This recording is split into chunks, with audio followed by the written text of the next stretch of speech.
Batman. Arkham fans are rightly divided following a development regarding the future of the DC video game series from publisher Warner Bros. Games. Rocksteady Studios is one of the most popular video game development teams in recent years, largely thanks to its brilliant Batman Arkham trilogy, which began with Arkham Asylum in 2009, with the last entry being Batman Arkham Knight in 2015, when not including the VR spin-off. Technically, the last game set in the Arkhamverse was the woeful 2024 flop Suicide Squad. Kill the Justice League, a game that I will continue to train my brain into thinking it never existed. Well, that's until I'm required to write an article such as this one. Suicide Squad. Kill the Justice League is such a bad game that it's not only been killed off with no further content support just a year after its launch, but it almost killed the good reputation that Rocksteady Studios has built over the years.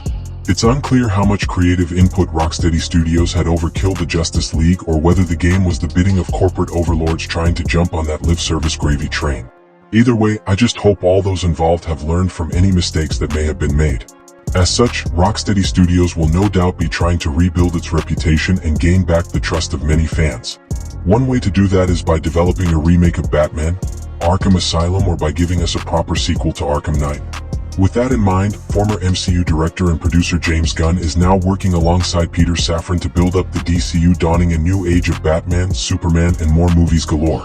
Part of that concept is working with video game developers such as Rocksteady Studios so that all DCU movies, animations, and video games share the same universe, which, at the time of writing, does not include Robert Pattinson's Batman, who exists in the Elseworlds timeline. Recently, DC fans on Reddit have been discussing, thanks comic book, the fact that James Gunn has not only had discussions with Rocksteady Studios but also with Mortal Kombat studio NetherRealm. Hopefully, James Gunn has no input on these games, said BlackSad9999. I don't want a bunch of comedic superhero games. Meh, whatever discussions or plans they're making won't be announced for years, and then even more years after that, claimed Bigu5Dicko5. I wonder if this means the DCU will have some influence on the future games? Asked competitive_code 1527 in another Reddit thread. But not at the cost of the Wonder Woman game. They better not scrap it.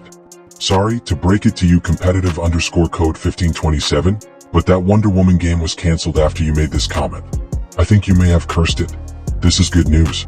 I love NetherRealm Studios games, and I hope we get a DC game from them sooner rather than later, exclaimed a hopeful Grimnir001. Now let's hope they bring in the old Rocksteady team. It's clear the new team pooped themselves to death with Suicide Squad, replied Black Knight 45.